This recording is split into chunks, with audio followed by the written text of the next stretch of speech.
What's going on, guys? JSGC here, and we are here for another Manchester City video. Today we're going to be doing our daily transfer update throughout all of the January 2020 winter window. So make sure, like always, if you are enjoying the content, make sure you subscribe, press that red button, press the bell, and put your push notifications on to be notified immediately when I do upload, so you can stay in the loop with everything happening with Manchester City transfer news this January. We're aiming for 5,500 subscribers at the time of recording. We're now only 143 subscribers away, so any help towards that will be much appreciated. Hoping to get there by the end of January. And don't forget, you can find my social media links, Twitter and Instagram, in description below and popping up on screen. I'll retweet sources and keep you up to date with everything happening with JSGC news and also Manchester City transfer news. Leave a thumbs up if you enjoy this video. Let me know your thoughts in the comments below. We're going to crack on with this video, and like always, start with the ins. We're going to be speaking about a player that City haven't been linked with in a little while, probably since we've signed Rodri, because we've not been linked with defensive midfielders. Comes in the form of Lyon defensive midfielder Houssem Aouar. He's appearing again. This is coming from sources in Italy. Apparently Manchester City are interested in the summer, this is, by the way, of bringing in the Lyon man. Juventus are interested. This is why it's come from an Italian source. Juventus are interested. They were interested last summer too, but they feel like they're getting priced out. Juventus had a bid of €45 million rejected last summer for Aouar, and so it seems that Lyon looking for more money. We have word coming in from France that this weekend Manchester City are going to have scouts at the Lyon game, so that could well be looking at Houssem Aouar.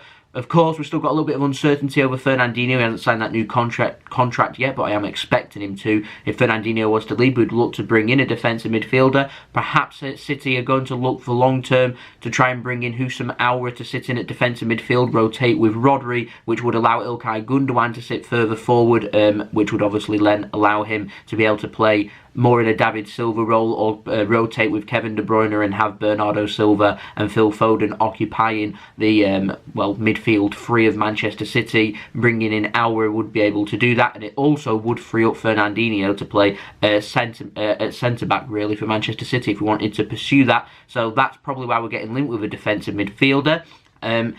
I'm not too sure. If Fernandinho was to leave, I'd say we're definitely needing centre-backs and defensive midfielders, so I'd love to know your thoughts in the comments below of this transfer. I think Houssem Aouar is a wonderful player. He's 21 years old, a French under-21 player. He's a really, really good player. He's a player that could improve a lot under Manchester City, under Pep Guardiola too. Find it really interesting. We're expecting Nicolas Otamendi, or I am anyway, to leave Manchester City. So with Fernandinho, if he signs his new contract, going to be occupying centre-back, then City might be looking for another defensive midfielder, so it does fit here.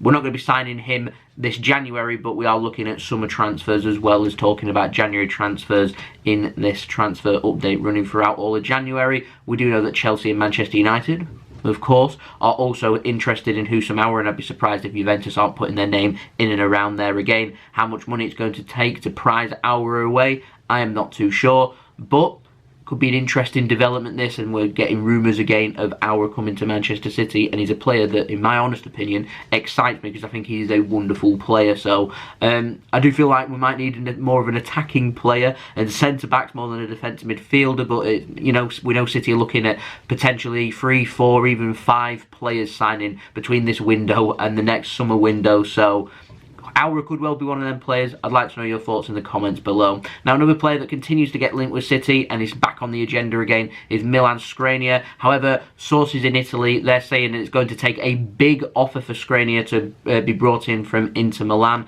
24 years old, good quality centre-back. I'd love him at Manchester City, if I'm honest. Koulibaly or Skriniar I'd be more than happy to bring in. However, both these players are going to be extremely costly. I was under the impression that Skriniar had a release clause in his contract, so I did some research, I did some digging, signed a new deal back in the summer of 2018. Inter Milan took out that €100 million release clause. They want a bidding war. They took a risk, knowing that they could guarantee themselves to, demand a lot of money with €100 million, but they obviously see him as a value of even more than that, and so rather than give him a release clause, they were happy to take the risk to try and, free up a bidding war. So this would be a difficult transfer to get done. Skriniar, though, is getting linked to, according to sources in Italy, back with Manchester City, as many centre-backs will. It'll be a difficult transfer to get done, but it's one of those that I just feel like if City want to bring in top quality players, they're going to have to pay big, unfortunately. So we'll see what the ambition of the club is, how desperate they are to bring in centre-backs, and for whom they will bring in. Let us know your thoughts on that in the comments below. If it's not going to be Koulibaly or Skriniar, who would you like Manchester City to bring in to fill in that top quality centre-back position that we're looking for since Vincent Kompany has left, and we are lacking a little bit. So yeah, like to know your thoughts.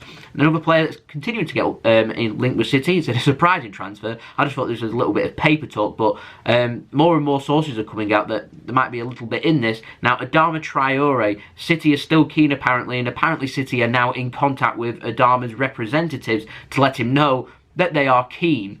This isn't a strategy that I'm particularly keen on, because I wouldn't like it if it was done against City, to allow one of the players' representatives to know that they're keen, knowing that a big club's interested, knowing that a team that's got a lot of money's interested. So they're going to, well, Adama Traore is probably going to, well, try and impress everybody. Now he's going to be, no disrespect by the way to Wolves fans or the Wolves as a football club. I think they're a good quality club. It's just teams are going to come sniffing that are willing to pay a lot of money, and so City just letting them know that they're interested. It'll be an expensive transfer to get done. Like, Wolves don't need to sell, they don't need the money, so it'd take for the player to force the move, and then it'd take a big bid at that. So I'm not too sure. Let me know your thoughts. Now, in the out, this is interesting too. It's not something I'm happy about, but it's interesting nonetheless. It's been reported that Ian Poveda, the young Manchester City winger, he is set to sign for Leeds this month. This was coming from sources close to Leeds, which have now been confirmed by some more major sources coming in from the English press and BBC and other sources like that. But yeah, apparently Bielsa is a big fan of the young Manchester City man, and he wants this move to be made permanent this month. So whether that's going to be permanent this month or not, I do not know. One thing's for sure, it looks like Ian Poveda is set to sign for Leeds. Pep and Bielsa are very good friends. They both have a lot of respect for each other. Leeds, of course, look set that they're probably going to be coming back to the Premier League, so it would be a really good move, this, for Ian Poveda. Like, if he was to leave, I'd say this would be a really good move. I'm not too happy that Man City youngsters are leaving, but if he was to leave, it would be a really good move, is what I'm trying to say. But we're not too sure if this is going to be a loan deal or a permanent deal. This is the interesting bit, because some sources are saying Leeds want to make it permanent this month, and so transfer's done, over and done. We don't have to mention it again. Other sources are saying that Leeds want him on loan until the end of the season to then sign him permanently. Now, I'm not too sure if City are keen on loaning out their youngsters. I'd probably like to keep Ian Poveda if he's going to be loaned. I just don't want, like, if there's an obligation to buy, I'm happy for that. But what happens if Ian Poveda's loaned out, Leeds don't utilise him, picks up an injury, or Leeds aren't happy with him and send him back to Manchester City? We've then got a good quality youngster who's now low on confidence, who was set for this nice move to Leeds United, who will look like they're set on the Premier League, to all of a sudden fall through because of, well, whatever. So it's just something that I don't know. I rate Ian Poveda, and I'd really like that if he's to leave Manchester City, it'd be on a permanent deal, and I'd like to hope that City had put some kind of buyback clause on there, because always interested. So it's a difficult transfer to get done. If Leeds are looking for this to be permanent, it probably will take some time, but the sources coming in from Leeds were making it sound like this is going to be done relatively soon. It could come this weekend, it could come at some point next week. If that is the case, I reckon my instinct is that it will be a loan deal rather than a permanent deal, then to be made permanent in the summer. Whether City put an obligation to buy in or not, I do not know. We'll have to wait and see. It's interesting, like all the transfers. I'd like to know your thoughts in the comments below. So that's been the video. Hope you enjoyed this video. If you enjoyed this video, leave a thumbs up so I know that you enjoyed this video. Let me know your thoughts in the comments below. Subscribe if you're new around here and enjoying the content. Daily Manchester City transfer updates throughout all of the January window, and then when it gets to the summer, daily updates for Manchester City transfer news in the summer too. So it's worthwhile subscribing, pressing that red button, pressing the bell, and putting your push notifications on. You can find my email in description below if you want to hit me up for any sponsorships for any videos or any general business enquiries. And you can go and follow my social media links, Twitter and Instagram, in description below, and popping up on screen too if you want to go and follow me on Twitter and Instagram. So like, comment, share, subscribe. Go check out my other videos too. We've got lots of videos rock and rolling. It's a busy January for me, ready to get going. So hopefully we'll have more transfer news tomorrow. Normally it's quite slow at the weekend, but hopefully we'll have enough transfer news to be able to get out a good video tomorrow. So yeah, I'll see you all then. So it's been JSGC. I hope you all have a wonderful rest of your day. Peace. Ciao for now.